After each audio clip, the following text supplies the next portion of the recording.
Buenas tardes, bienvenidos a este ciclo teresiano 2025 de la Universidad Católica de Ávila. Hoy tendremos la ponencia titulada Tratar de amistad, realidad y simbolismo en Santa Teresa y San Juan de la Cruz. Esta ponencia la llevará a cabo la doctora María Jesús Carravilla Parra. Yo seré el moderador. Me llamo David Sánchez Tenrero, soy alumno del máster de profesorado de la Universidad Católica de Ávila y tengo la suerte y el privilegio de ser el alcalde de la localidad abulense de Fontiveros. Indicar que esta jornada de tratar de amistad, donde San Juan y Santa Teresa se conocen en el año 1567 en Medina, y creo que es una jornada que viene a colación para tratar este tema. Voy a pasar ahora mismo a comentarles un poco el currículum de la doctora María Jesús Carravilla. Es doctora de Filosofía, hizo la tesis doctoral sobre San Juan de la Cruz, razón mística, aproximación filosófica a la obra de San Juan de la Cruz. Es docente en el Instituto Isabel de Castilla y también en la Universidad Católica de Ávila. Ha realizado diversas ediciones de libros, por ejemplo, El Palomar de Santa Teresa, investigaciones histográficas y arqueológicas, el Palacio de los Ahumada y la Iglesia de Gotarrendura, Emergencia de la ética, Matrimonio y familia, antropología ética, así como también ha intervenido en diferentes conferencias y artículos, como por ejemplo Razón autónoma y razón mística, aproximación al pensamiento de San Juan de la Cruz, Itinerario de contemplación de San Juan de la Cruz, La experiencia de Dios y el realismo de Santa Teresa de Jesús, El Palomar teresiano de Gotarrendura, evocaciones de la infancia de Santa Teresa de Jesús en su experiencia mística, Reconocer un doctorado, Las huellas de Teresa, Las sandalias de Teresa, Andar en verdad, Teresa de Jesús y Juan de la Cruz, de la naturaleza a Dios, de Dios a la naturaleza, y el último de 2024, de diciembre de 2024, Rescatar al profesor, maestro, una mirada desde la tradición y el realismo educativo teresiano. Y sin más dilación, le doy paso a la doctora. Muchas gracias, David.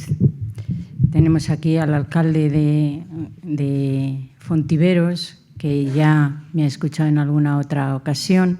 Se ha librado de ser alumno, porque si no, pues también habría su rebaja.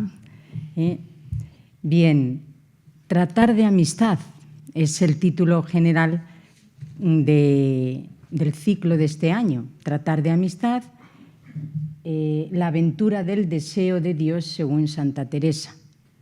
Y a mí me pidió Marisa, aquí te lo piden, que pusiese en relación a Santa Teresa con San Juan de la Cruz. Y me parecía que justamente ese tratar de amistad pues tenía mucho que ver con la exposición que hacen en sus obras de sus vivencias, que son el resultado de un aprendizaje en esa trayectoria vital, aprender a amar, aprender la amistad, y que además pues, han sido expuestas esas experiencias y esas vivencias que llegan al culmen de la mística justamente en unas obras, en unos poemas, en unas narrativas donde el símbolo es central, tanto en ella, en Santa Teresa, como en San Juan de la Cruz. El símbolo que pues es exponente también del realismo que caracteriza a nuestros místicos. Realismo que les diferencia, por ejemplo, de los místicos renano-flamencos, más intimistas, en otra orientación del pensamiento. Justamente Santa Teresa y San Juan de la Cruz pues, muestran ese realismo típico de nuestra tierra, de esta tierra castellana que los vio nacer, que los vio crecer y que sin duda, pues hay que señalar, va a tener una impronta fundamental, sobre todo en los años de la niñez. He querido también incidir en las figuras de las madres, tanto de Santa Teresa, doña Beatriz de Ahumada. Este año tenemos empeño en ponerla de relieve. Hace poco se ha presentado una obra de teatro que desde el grupo de investigación hemos solicitado, ¿no? Y que ha sido un éxito, ya la verán más veces, sin duda. Y también doña Catalina Álvarez. Dos mujeres que, bueno, pues han quedado un poco en la sombra precisamente por el realce que han tenido los dos místicos, pero que sin ellas pues no hubiéramos tenido a una Teresa de Jesús y a un Juan de la Cruz, sin duda. Poner de relieve la educación recibida por parte de las madres, fundamentalmente. Poner de relieve ese realismo que pues también recibieron de esa comunicación, de esa educación, de ese trato, de ese cuidado. Y, bueno, pues poner de relieve cómo el simbolismo que han ido adquiriendo y la maestría en la pluma, pues más en Santa Teresa, desde luego que en San Juan de la Cruz, pero también les viene en gran medida por esa educación recibida en la niñez. Huella indeleble que después ha dado tan gran fruto. Bien, entonces, educación, realismo, verdad, amistad, símbolo, son, digamos, los temas que podemos poner en relación. La naturaleza es la base de esa simbolización en su experiencia interior. La naturaleza constituía para ellos la casa, el oikos, la casa familiar. Sin duda, pues la niñez, la infancia es la patria del hombre, la familia, la morada, fundamental. Las sandalias de Teresa y de Juan de la Cruz son un exponente de esas vivencias que ellos tuvieron, de esos recorridos que hicieron, de ese andar en verdad que caracterizó a uno y otro y que, bueno, pues es muestra de ese realismo. Un realismo que además tiene su estrecha relación con el clasicismo. Son clásicos en el ámbito del pensamiento. Son herederos del logos griego, del derecho romano, del cristianismo, que son justamente las tres vetas culturales de Occidente. Y en esas vetas pues son cimas de espíritu, de exposición cultural, cimas poéticas, en el caso de San Juan de la Cruz, patrón de los poetas españoles, cimas literarias. Tiempos recios fueron los que vivieron, así lo expresa Teresa, según andan los tiempos, eso se podría decir en cualquier momento de la historia, ¿no? Un ambiente político y social controvertido. España es entonces el centro de la historia.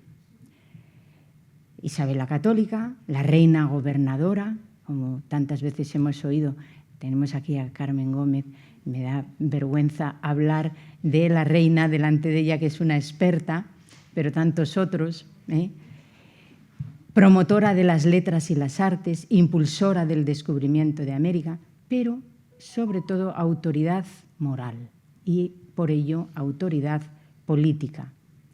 Una personalidad que va a tener un gran relieve en los años venideros, en los siglos venideros, seguido de Carlos V y Felipe II, con el que tuvo trato directo, al menos por carta, Santa Teresa.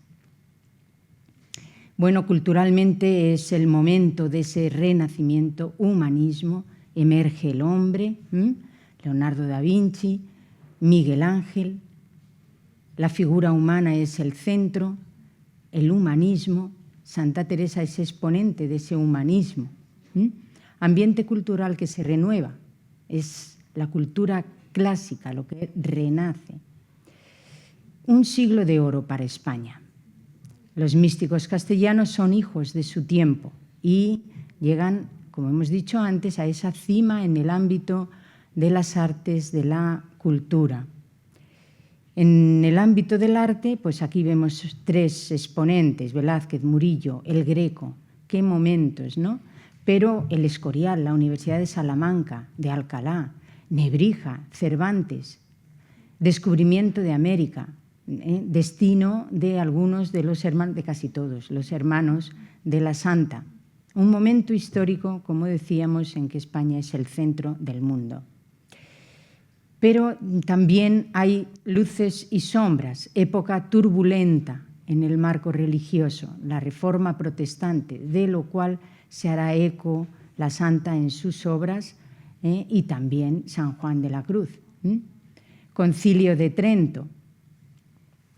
Y también decaimiento, corrupción de costumbres. Esa era la razón de que, bueno, pues en tiempos de la reina, el cardenal Cisneros, pero los reformadores, los fundadores, remediar la situación que se estaba dando y que había llegado pues, a esos extremos a veces tan penosos, los alumbrados, los recogidos, espiritismo, brujería, la Inquisición quería ser un remedio a esa situación tan pues, corrupta que en muchas ocasiones se vivía. Pero Dios es providente y lo hace por medio de personas concretas y guía la historia.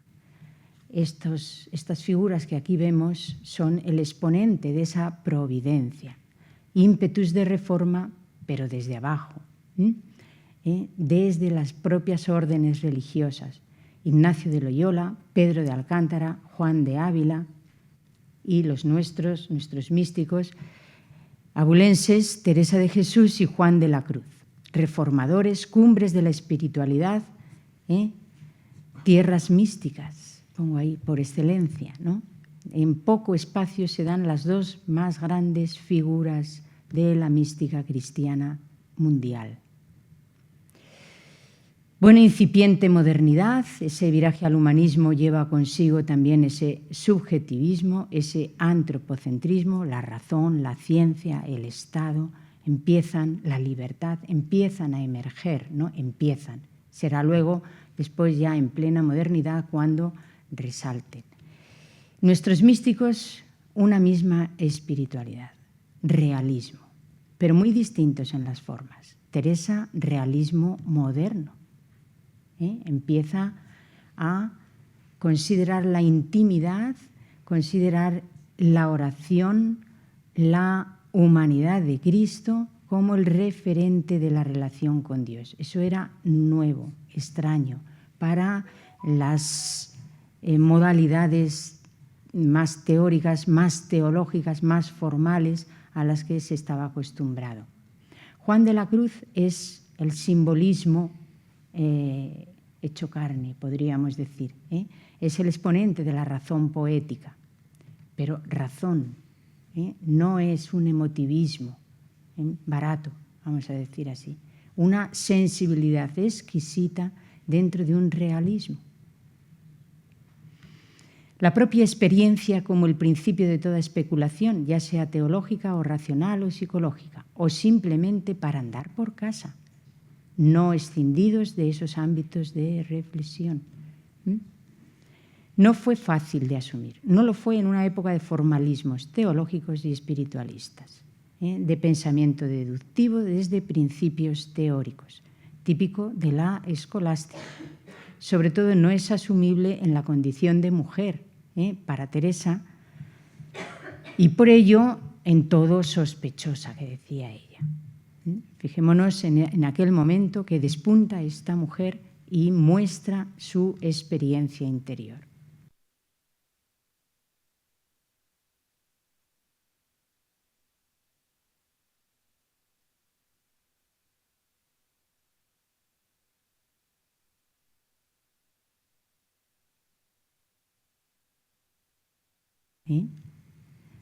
De su madre, andar en verdad va a ser lo que vertebre toda su andadura.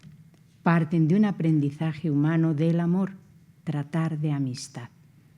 Y luego nos comunican sus vivencias a través de una simbología que, lejos de apartarnos de la realidad, nos ponen en ella. Lejos de apartarnos de los demás, nos abren a ellos. y lejos de alejarnos de Dios, valga la redundancia, nos impulsan al trato amoroso con Él. Encontramos en sus vidas un hilo conductor.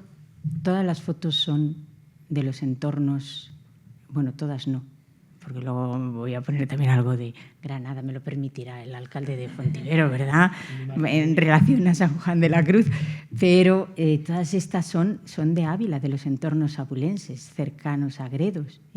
Encontramos en sus vidas un hilo conductor, un trato amistoso. Desde la naturaleza se elevaron a Dios, desde su experiencia interior nos devuelven una naturaleza transfigurada. Mi amado, las montañas, los valles solitarios nemorosos, las ínsulas extrañas, los ríos sonorosos, el silbo de los aires amorosos. Me era gran deleite, ahora es Teresa, considerar ser mi alma un huerto y al Señor que se paseaba en él. Este es el huerto que hemos confeccionado en Gotarrendura los voluntarios de la universidad. La infancia es la patria del hombre, la familia es su verdadera morada. Para ambos la naturaleza era la casa familiar, el oikos donde bucearon sus experiencias místicas. Al mismo tiempo el oikos divino donde asentar, donde asirse de modo realista en su trayectoria interior.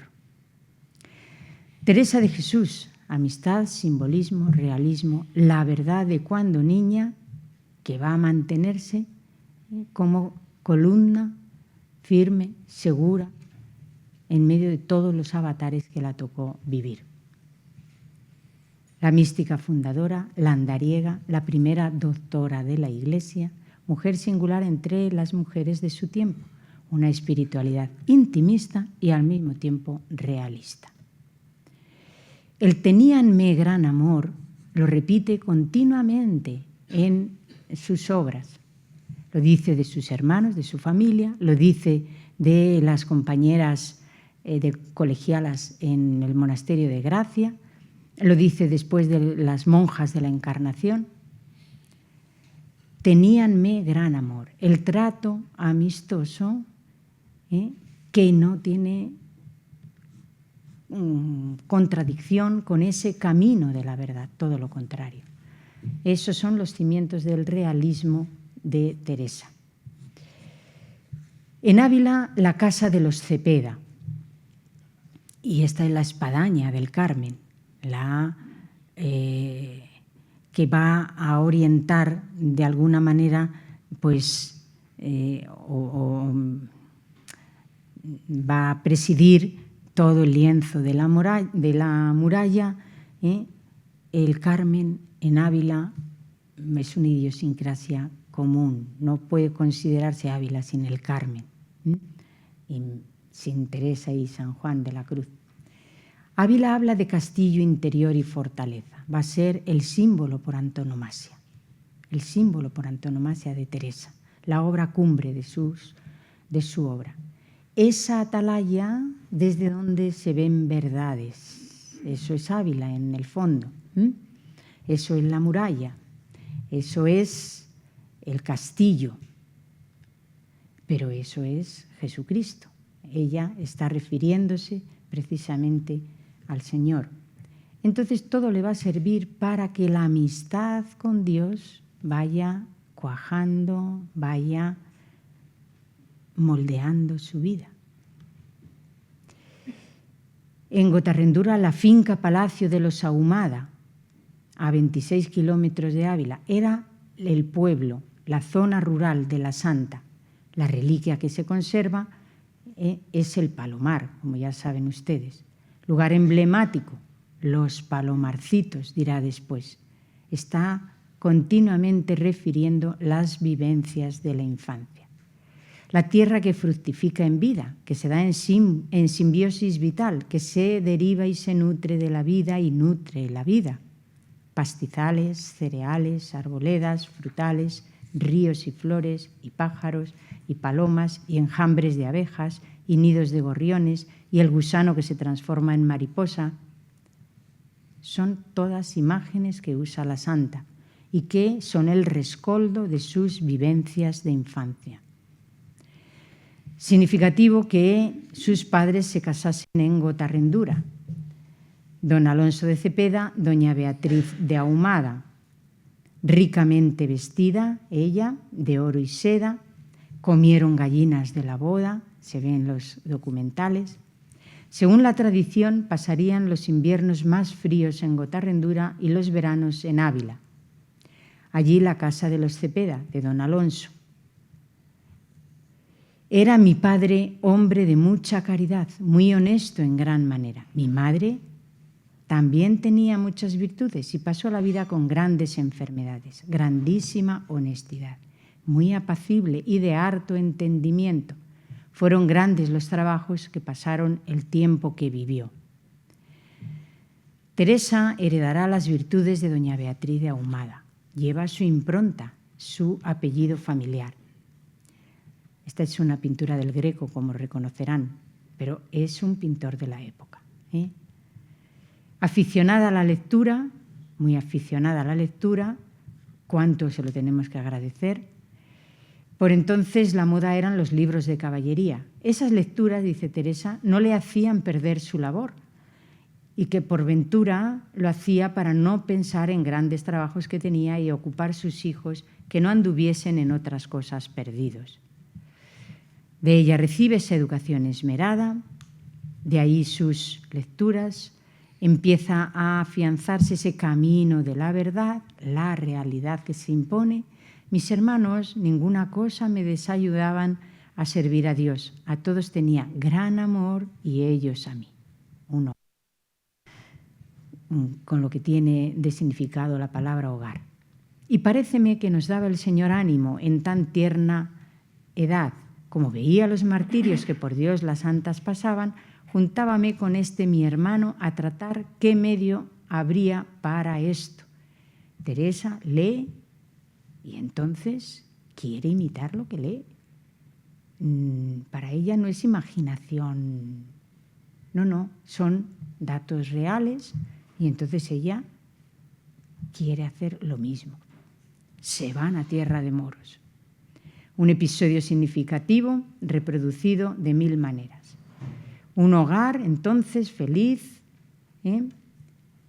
culto, cultivado, educación esmerada. Era tan en extremo lo que en esto me embebía, la lectura, que si no tenía libro nuevo, no me parece tenía contento.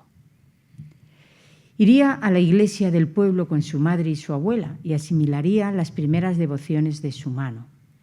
Procuraba soledad para rezar mis devociones, que eran hartas, en especial el rosario, de que mi madre era muy devota y así nos hacía serlo.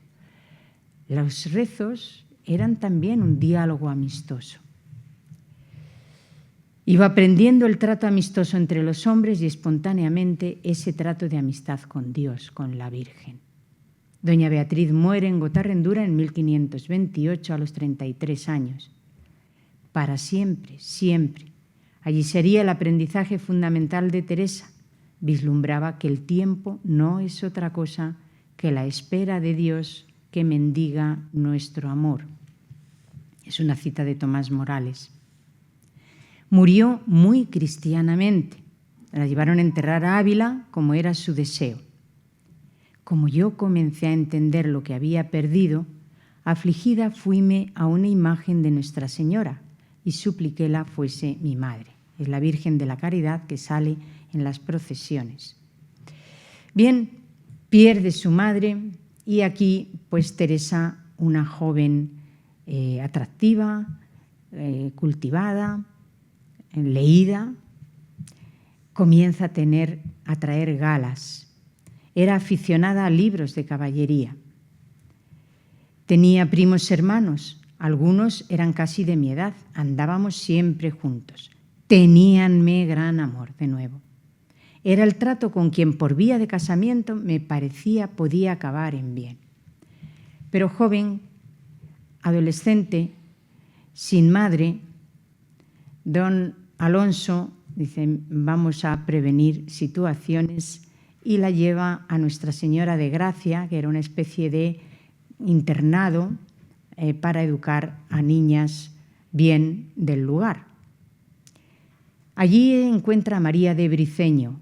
No puede obviarse la impronta que esta monja agustina tendría en Teresa. Comenzando a gustar de la buena y santa conversación de esta monja, holgábame de oírla cuán bien hablaba de Dios, porque era muy discreta y santa. Así entró en el internado, enemiguísima de ser monja, y salió pues no tan enemiga. Y allí pues experimentó un gran cambio. Dice, traía un desasosiego que en 8 días, y aun creo menos, estaba muy más contenta que en casa de mi padre. Todas lo estaban conmigo, porque en esto me daba el Señor gracia, en dar contento a donde quiera que estuviese, y así era muy querida. Su Majestad terminará este episodio de narración de su estancia en Gracia, en el monasterio de Gracia. Su Majestad mirando y remirando cómo tornarme así. Quiere decirse que esa amistad con Dios estaba ahí, latente, pero estaba. Y ella se da cuenta. Año y medio vuelve a casa a reponerse de la enfermedad. Me dio Dios ánimo contra mí. Voy a pasar ahora ya más rápido, porque lo conocemos todos. Tenía en la Encarnación una amiga, y eso va a ser pues un impulso para entrar ella también en la Encarnación, la amistad, siempre guiada por la amistad. Viera el mejor y más seguro estado. En tomando el hábito me dio un gran contento. Y mudó Dios la sequedad que tenía mi alma en grandísima ternura. Este es un cuadro de López Berrón, un hijo de Gotarrendura, que también se ha esmerado en pues, exponer todas las vivencias de la santa. Al poco tiempo cae enferma. Este es un cuadro, en cambio, de Ricardo Sánchez. La primera imagen era de él, y aquí la pone enferma. Es un gran pintor también de Ávila. En el 5º centenario, la pintura que presidía los actos pues, fue de él. Vuelve a casa a reponerse por algún tiempo. Es el episodio de Becedas, como ya conocemos. Bien, casi muere, pero en fin, al final, sin terminar de reponerse, regresa a la Encarnación y, curiosamente, comienza de nuevo una vida disipada de locutorio. Quería concertar estos dos contrarios, vida espiritual y contentos y gustos y pasatiempos sensuales. Casi 20 años, dice, pasó en esta situación. La mayor tentación, abandonar la oración, andar como los muchos, que no es andar en verdad, sino como los muchos. Pero al final el andar en verdad de la niñez se va a mantener y se dan los procesos de conversión. La muerte de su padre tuvo una gran importancia, el encuentro con el Cristo llagado de la Encarnación también, pero seguían las visitas al locutorio hasta que, bueno, pues un jesuita, Juan de Prádanos, jovencillo, pues es el que con harta maña y blandura la orienta hacia una superación de aquella afición que tenía. San Pedro de Alcántara aparece ahora porque ya la perspectiva de la reforma se inicia, y es en casa de doña Guiomar, aquí al lado de San Gil, de lo que era entonces el monasterio de los jesuitas, donde va a recibir pues ese empujón para la reforma. Determiné hacer eso poquito que hay en 20 años, 17 fundaciones, los palomarcitos.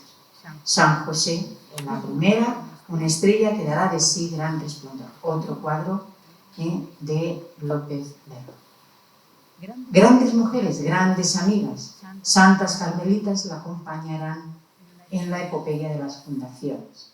Doña Guiomar, como hemos dicho, doña Luisa de la Cerda, la duquesa de Alba, doña María Enrique de Toledo y Guzmán, las hermanas de don Álvaro de Mendoza, doña María y doña Ana de Mendoza, la princesa de Éboli, con la que terminó un poquito así, y luego las carmelitas María de San José, la beata Ana de Jesús, ahora ya beata Ana de San Bartolomé. Solo Dios basta, no os pido más que le miréis. La mirada ahora va a ser la manera de trato de conversación. El camino interior está maduro y se convierte en madre y maestra de espirituales. Era demonio o una visionaria a maestra de oración, pero una mujer sola ante Dios solo. Es lo que tuvo que recorrer Teresa. Vamos a ir. Servirá después también del pan de la cruz. Genialidad en la pluma y los símbolos, voy a pasar un poco de largo, el huerto, el gusano de seda y la mariposa, el matrimonio espiritual, el castillo interior. El huerto, las flores, sacar el agua de un pozo, las maneras de regar el huerto, o con noria y arcaduces, tercera agua, la fuente, el arroyo, el gusano de seda y la mariposa, el castillo interior, las moradas, la obra cumbre en Toledo, cuando estaba todo revuelto, como veremos después, y San Juan de la Cruz encarcelado cerca. Escrito en pocos meses, desterrada, denostada como fémina inquieta y andariega por el nuncio Sega, cuando la reforma corre mayor peligro. El gran símbolo nuncial, culmen del amor humano divino, el matrimonio espiritual en la encarnación y el no os pido más que le miréis. Las obras, es tiempo de caminar en el momento de la muerte, y efectivamente era tiempo de caminar, de seguir caminando por los caminos de la historia.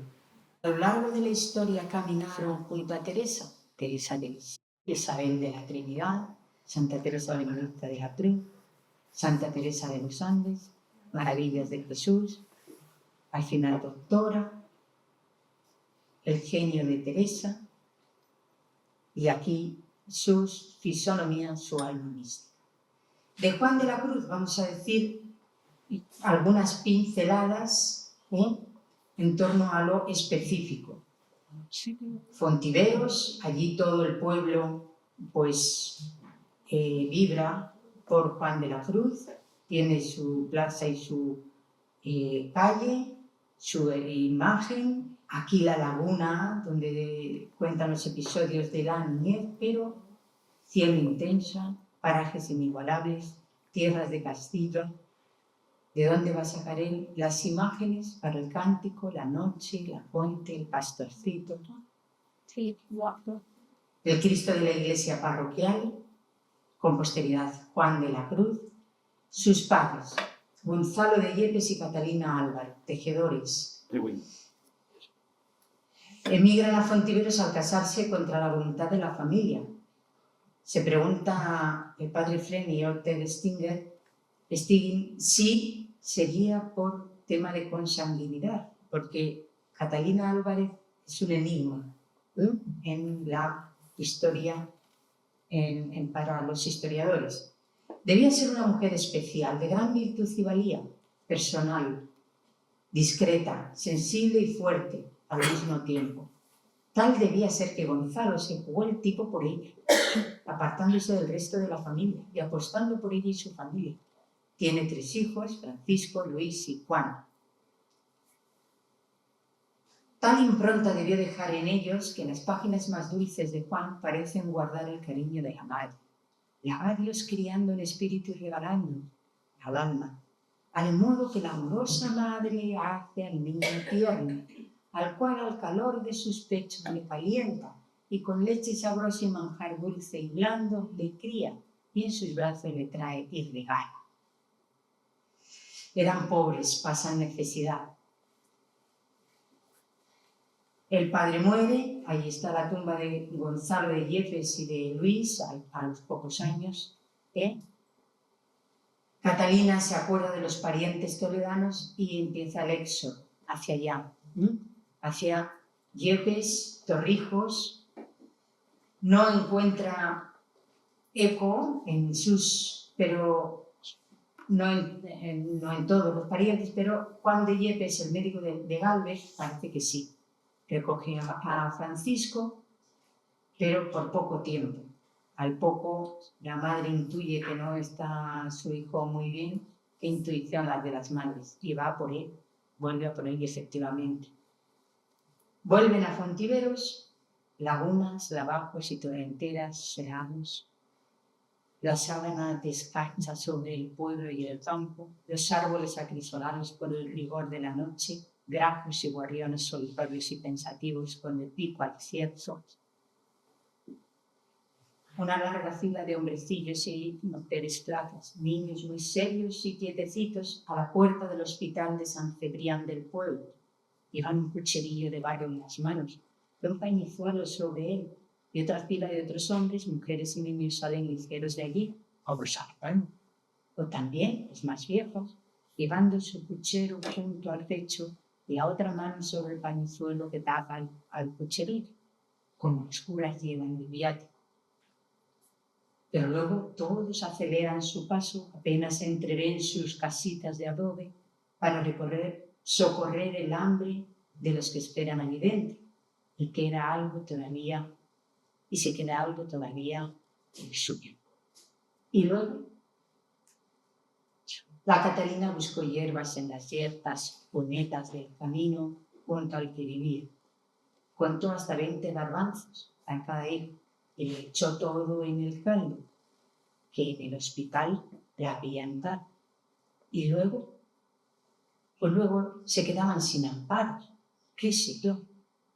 Pero ella decía enseguida a los niños, pero luego ya, cuando llegue la primavera y haya espárragos y perros, Y los niños se ponían muy contentos. Qué página tan deliciosa de Jiménez Lozano, también hijo de la tierra. Así era la vida que seguía. Bueno, éxodos a Arévalo primero, de los 6 a los 9 años, quedaría deslumbrado ante la fortaleza, y después Medina del Campo. Ahí es donde se va a fraguar la formación y la vocación de Juan de la Cruz. Colegio de los Doctrinos, Hospital de las Bubas, La Magdalena, Convento de la Magdalena, donde acolitaba, Colegio de los Jesuitas, la formación fue esmerada, donde cursó humanidades, ingreso de Juan de Yepes en la Orden del Carmelo en 1563 a los 21 años. Ya lo conocía desde Fontiveros, ahí las carmelitas calzadas, están. A Salamanca a estudiar, allí contactó con Fray Luis de León, ordenado sacerdote en la Catedral Vieja de Salamanca en 1567, y volvería a la primera misa en Medina del Campo con su madre y en el convento de Carmelitas Descalzas de San José de Medina. Allí estaba Teresa, había fundado hacía poco, y allí se da el encuentro decisivo entre ambos. Hablándole, contentóme mucho, es 1567, y supe de él cómo se quería también ir a los cártulos. Quería una vida de perfección, los aires de reforma que hemos dicho que estaban por toda Europa. Él me dio la palabra de hacerlo con que no se tardase mucho. A la prisa que se iba a dar Teresa iba a dejarle escapar. Cita de repercusiones insospechadas. Las dos figuras fundamentales de la mística cristiana. Amigos. A mí y amigos de Dios. Iniciará la reforma de los frailes en Duruelo.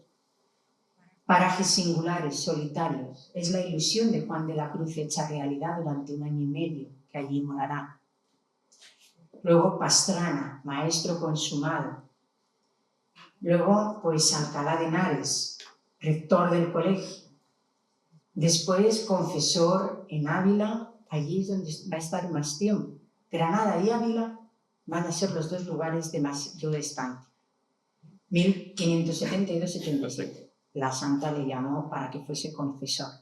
En la Encarnación, allí director espiritual, allí la famosa pintura del Cristo, después de una visión que tuvo en Escorzo. De él se va a inspirar Dalí para hacer su famoso Cristo también en Escorzo. Ahí la tribuna donde tuvo esa visión, el locutorio donde habló con Santa Teresa, el día de la Santísima Trinidad, el episodio de quedar en éxtasis.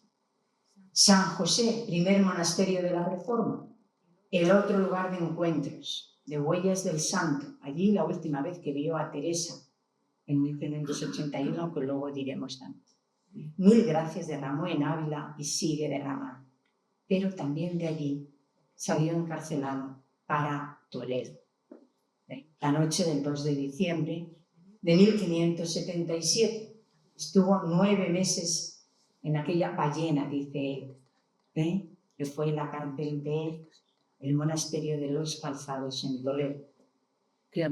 Lo que menos entendían y más les encolerizaba era que, siendo tan poco viento el frailecillo, levantase tal tempestad, y les enfurecía que callase cuando ellos levantaban aquella máquina de amenazas y castigos sobre su cabeza, y que no parecía sentir cuando le perfumaban y espuleaban con halagos, porque era un frailecillo de nada y les traía a todos desasosiegado. Un frailecillo de nada. La Madre Teresa, sin saberlo, se encuentra cerca, en el palacio de doña Luisa de la Cerda, también sufriendo otra especie de arresto domiciliario. Quieta, fémina inquieta y andaría. Y el nuncio Sega. También cerca del Tajo, en oscura prisión, está Fray Juan, la sabrosa y durable fruta en tierra fría, seca, secó. Los secretos de la naturaleza vivencial. Mira que la flor más delicada más presto se marchita y pierde su olor. Por lo tanto, guárdate de querer caminar por espíritu de sabor, porque no serás constante, mas escoge para ti un espíritu robusto, no asido a nada, y hallarás dulzura y paz en abundancia. Porque la sabrosa y durable fruta en tierra fría y seca secó. Los todos y las ranas de San Juan. Allí donde no recibió más que hieles, sus labios no exhalaron más que poesía. Allí, en la cárcel de Toledo, escribió el cántico espiritual, el poema de la fuente y el de la noche, o quizá al poco al salir de la cárcel. Allí amalgamó sus recuerdos, sus paisajes vivenciales de las tierras castellanas en ligada expresión poética. ¿Qué guardaba Juan en su retiro? Pues todo lo vivido previamente.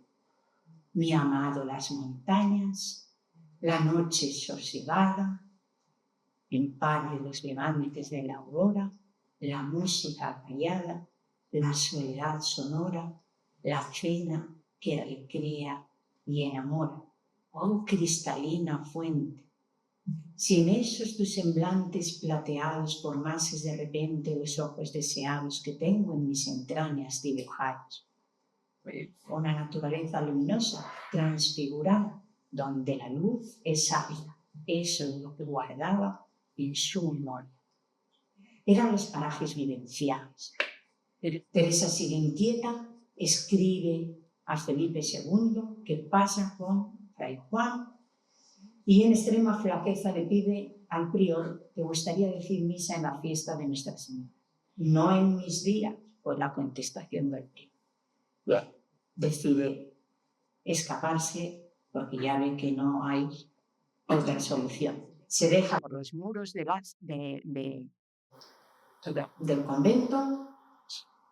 Ahí está el poema de la noche, testigo de aquella especie de huida, de aquella aventura, nunca mejor dicho, a lo divino.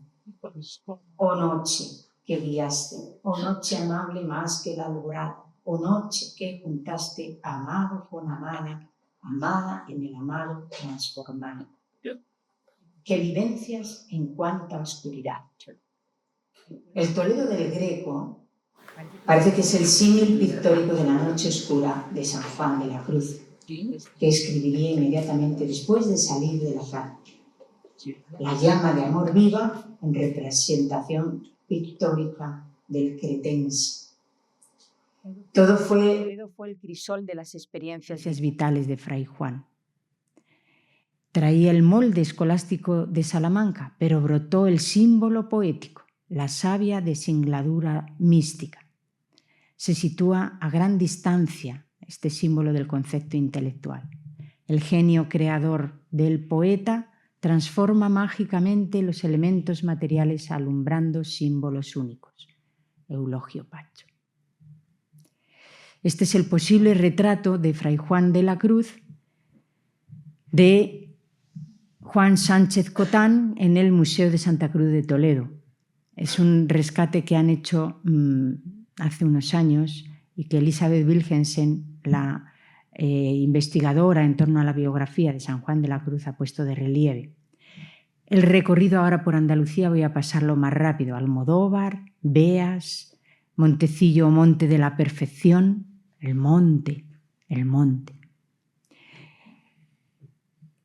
Ana de Jesús, encuentro con Ana de Jesús, de la que no se separará después, pero que al principio pues protesta a la santa. Dice, bueno, este frailecillo que nos ha enviado aquí, en gracia me ha caído, hija. Responde la santa, tan graciosa ella. ¿Cuán sin razón se queja? Pues tiene allá a mi padre Fray Juan de la Cruz, que es un hombre celestial y divino.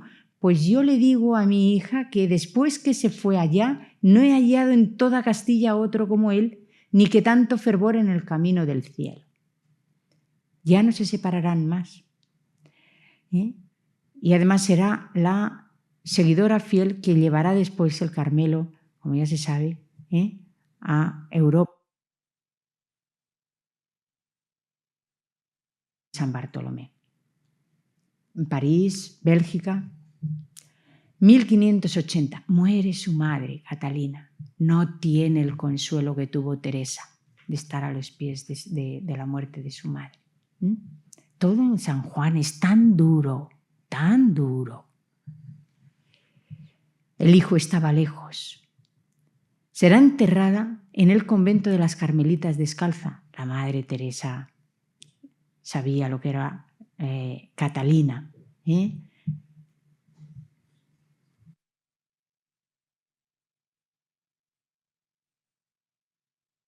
Llantos por la madre, San Juan era de una sensibilidad exquisita, que no hay afición de madre que con tanta ternura acaricie a su hijo, como recordaría aquello. Bueno, pues Baeza, Caravaca, subida del Monte Carmelo.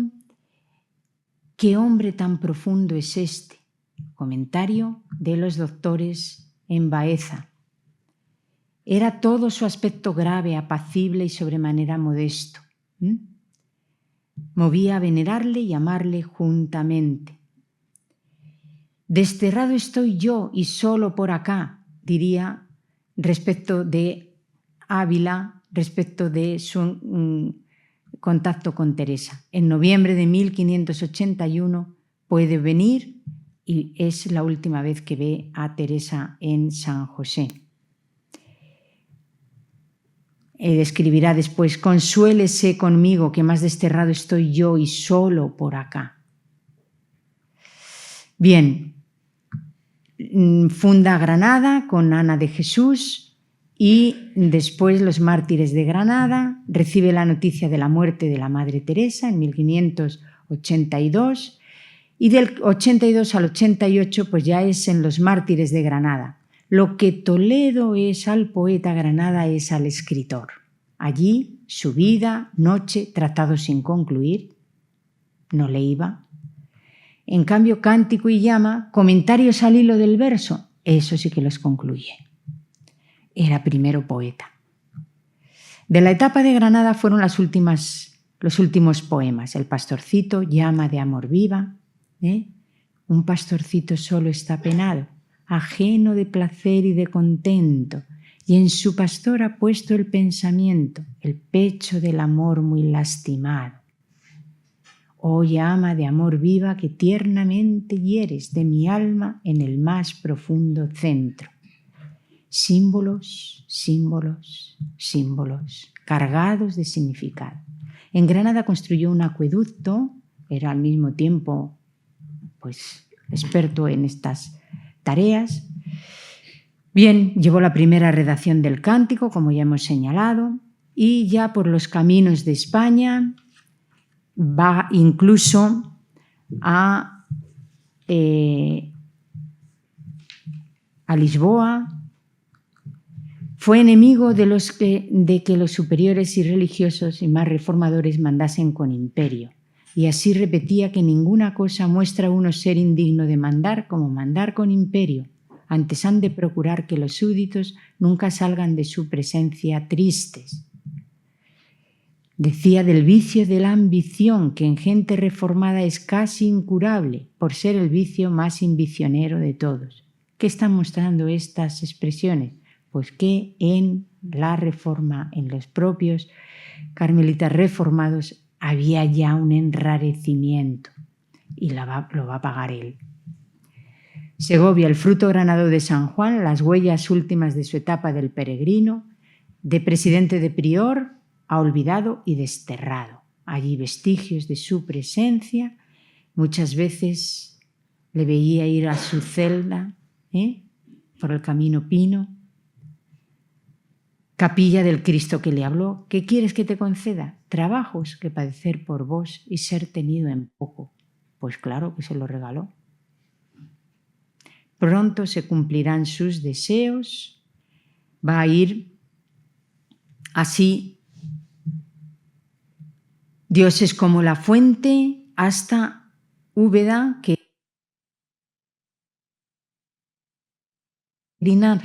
allí le envía justamente el entonces prior y provincial de la orden, Doria, que gritaba observancia regular frente a Fray Juan, que era pues, más comedido, más ecuánime, equilibrado. No comparte las líneas que sigue y entonces a la Peñuela y después a Úbeda. Esta mañana hemos ya venido a coger nuestros garbanzos y así las mañanas. Otro día los trillaremos. Es lindo manosear estas criaturas mudas. Mejor que ser manoseado de las vivas. Dios me lo lleve adelante. Qué sufrimiento el de este hombre. Allí la llama y aparecen unas calenturillas, pero se va a Úbeda, aun estando así. En el río Guadalima aparecen los espárragos que él, parece que toda la naturaleza se vuelca ahora sobre Fray Juan, que él apetecía ese día. En Úbeda le tratan muy mal, pero al final el prior pues se convierte precisamente por la humildad de Fray Juan. Se fue a cantar maitines al cielo en el 1591, un 14 de diciembre. Vuelve a Segovia después, a Ana de Peñalosa, una de las mujeres amigas. A la tarde de la vida te examinarán en el amor. Esa fue, digamos, la última consigna que nos da. En 1926 es declarado doctor y después, en 52, patrono de los poetas españoles. Seguirán su estela, como hemos visto, Edith Stein, Karol Wojtyła, muy directamente, y con ellos el personalismo ético. Santa Teresa y San Juan van a ser pues, los promotores de ese personalismo en el siglo XX, una repercusión en el ámbito del pensamiento. Todo lo bello, aun sin saberlo, es bueno. Las rosas han hecho más personas honradas que las leyes. También otra cita de Tomás Morales. Todo lo bello quedó en la retina de estos hombres. Aprendamos en amistad con Teresa de Jesús y Juan de la Cruz desde la tierra mística que nos mostraron, que nos enseñaron a descubrir y contemplar. Pues muchas gracias.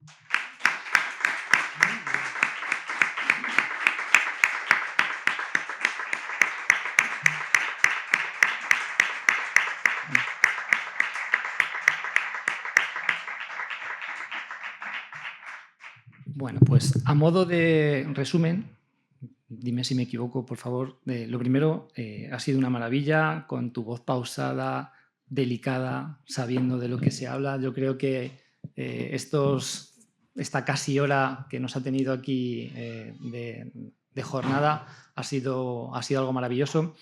Nos hablabas de la simbología, del realismo, de la influencia que tienen las madres. Nos hablabas también de Santa Teresa, de su influencia de Ávila, de su influencia de Gotarrendura, de esa familia pudiente. En el caso de San Juan de la Cruz viene de una familia más humilde, una vida dura. También nos hablabas de la influencia que tienen las madres. ¿Qué sería de nosotros sin nuestras madres?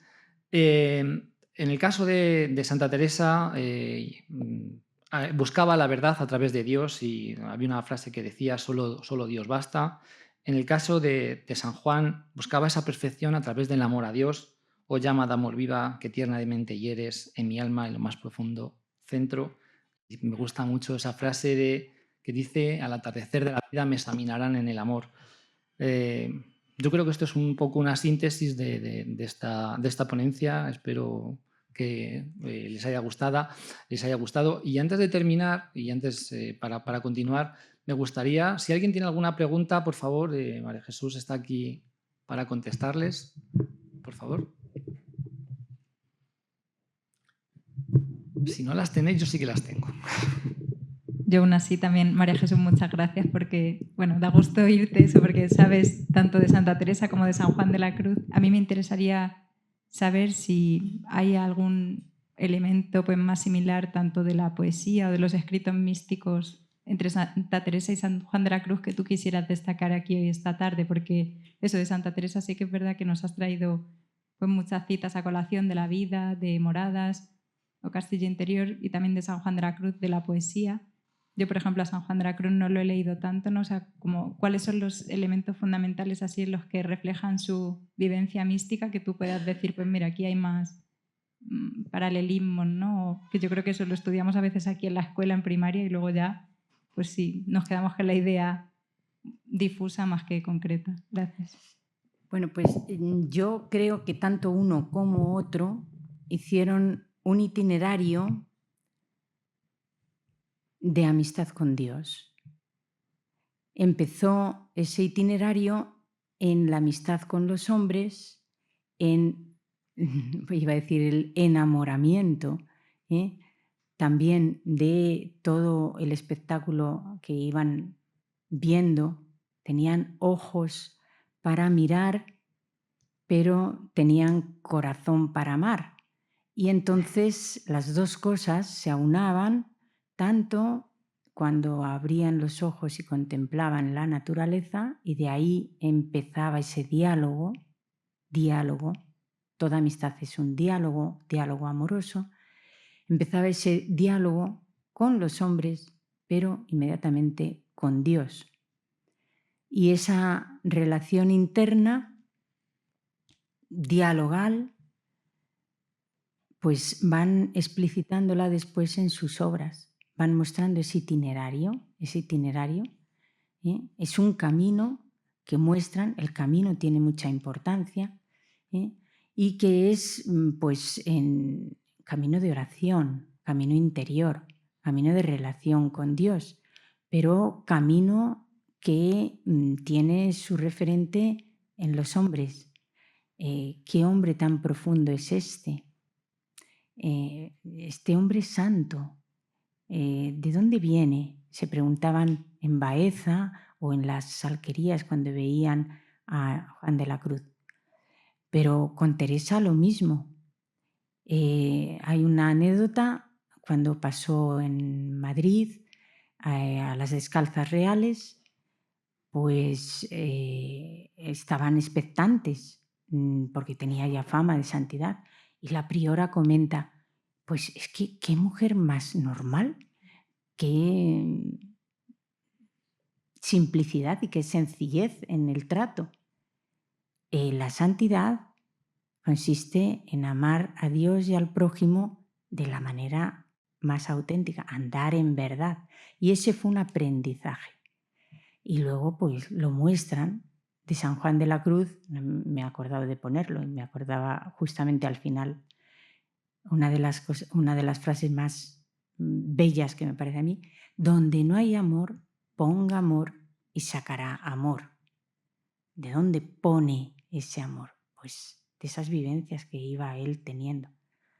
Donde no hay amor, pues cuántos episodios donde no hay amor. Donde no hay amor, pon amor y sacarás amor. Y entonces, pues a la tarde de la vida tendrás algo, que habrá sido eso que has dado, no lo que hayas acumulado, sino eso que has dado. Pon amor y entonces sacarás amor. Esa trayectoria de la amistad que no puede separarse de la trayectoria con Dios y de la vivencia de la naturaleza. Creo yo. ¿Alguna pregunta más? Bueno, da gusto escucharte porque nos has transportado un poco a los tiempos de Teresa y de Juan de la Cruz. Pero mi pregunta es mucho más sencilla. ¿Nos puedes hablar un poco más de la experiencia de Teresa en Gotarrendura y toda la labor que ha realizado la universidad allí? Bueno, yo me quedo asombrada de el impacto que produce en los alumnos, porque es un grupo de investigación documental, sí, de toda la hacienda de los Ahumada, pero es también de voluntariado. Los chicos van allí a trabajar. No he querido ya insistir más porque otras veces he puesto imágenes, pero las tengo aquí, no pensé que no. ¿Ves? Todo esto es de las imágenes de lo que hacemos allí con los chicos. Eso era un solar, por ejemplo, y el resultado final del trabajo de los chicos, del empeño de los chicos, porque nos pedían una millonada y yo no podíamos, ¿verdad? Rufino es testigo, pues allí de aquel empeño va a surgir ¿el qué? Pues la creación de la fuente y el huerto. Vamos a por las piedras, ponemos las piedras, hacemos allí y este es el resultado de aquel lugar. Esta bellísima exposición, vamos a decir así, de lo que sería la fuente que emana y corre, diría San Juan de la Cruz, o la fuente que riega el huerto y que queda así el agua, la tierra más henchida, dice Teresa, ¿no? Bueno, pues la experiencia ha sido que los chicos se entusiasman trabajando, haciendo cosas por la santa. Al mismo tiempo, pues aprenden algo de la santa, pero claro, es un documental sobre la santa que también hemos hecho en comunidad, vamos. Allí se expone, pero han participado ellos, han tenido que buscar, han tenido que... Aquí veo que hay algunos, ahí está José María, que también es miembro del grupo y que continuamente estamos pues trabajando allí, ¿no? Y eso pues les informa, les forma, conocen a la santa y empiezan a querer a la santa. Y efectivamente yo puedo dar fe de los alumnos que han estado allí y en una ocasión un alumno que se encontró una moneda cuando estaba dirigido por Juan Cabrera, o Cabrera, no me acuerdo el apellido. Blas Cabrera, Blas Cabrera, el arqueólogo. sí, pues efectivamente al encontrar una monedilla, una moneda, parecía que había encontrado una moneda de oro, aunque fuera, claro, del siglo de la época de San Juan de la Cruz, y están, sacando el empedrado, pues apareció allí una moneda. Sí, eso fue pues aquí, en la excavación arqueológica que se hizo, donde se descubrieron pues, cimientos de varias casas y son maravedíes del siglo XVI, de la época de Felipe II. Esta vez no los he puesto, pero ahí estamos. Entonces, bueno, pues sí, es una investigación seria, pero que al mismo tiempo nos reporta pues esas vivencias y ese conocimiento de la santa.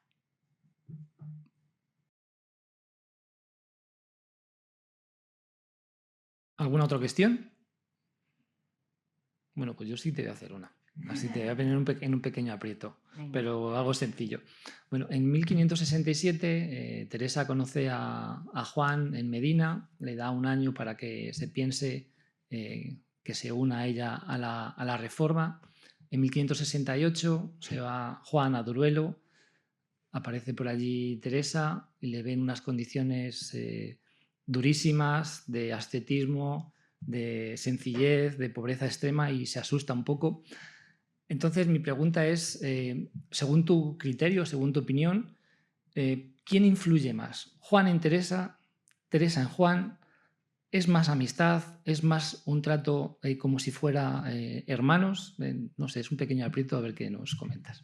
Bueno, ambos se influyen mutuamente, no se puede decir. Evidentemente, Teresa iba por delante, fue la iniciadora de la Reforma. Pero luego habla de nuestro padre Fray Juan y le pide que vaya a la Encarnación como confesor de las monjas calzadas, porque la Encarnación no era la fundación que ella inició, San José. Estaba allí, mandada por el provincial en 1571, con intención de que se olvidase de la Reforma y los dejase un poco en paz, dicho sea de paso. Y ella, pues, no pierde ocasión. Primero se hace con el monasterio y segundo llama a Fray Juan. Entonces, al principio, ella es la madre y maestra, pero después él es el padre y el consejero. Es verdad que son bastante distintos. Hay una anécdota, el vejamen famoso, ¿no?, en la que, bueno, pues Fray Juan tiende más a la penitencia, por penitencia hace las cosas, ¿no?, y es sacrificado que es él, etc. Y Teresa es más, si penitencia, penitencia, y si codornices o perdices, perdices. Es otra forma de ser, pero bueno, pues siendo muy distintos temperamentalmente, sin embargo, se van a complementar perfectamente y sobre todo pues se van a ayudar, son las dos columnas de la Reforma. No hubiera sido posible la Reforma mantenida como se mantuvo sin la aportación de Juan, porque es que al final había una situación un poco... Y eran las monjas, era el gobierno, vamos a decir así, la dirección de las monjas lo que estaba puesto un poco en tela de juicio. Las monjas querían su independencia, evidentemente, en cuanto al gobierno, etc.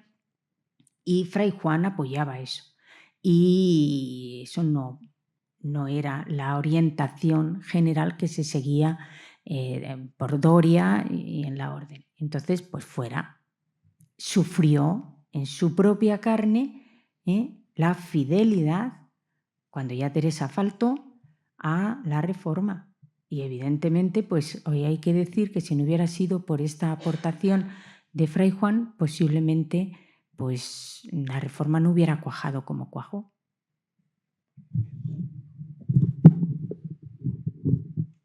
¿Alguna cuestión más? ¿No? Bueno, pues entonces agradecerles su asistencia a esta ponencia, de manera particular agradecimiento a María Jesús y nada, un fuerte aplauso para ella porque lo ha hecho genial.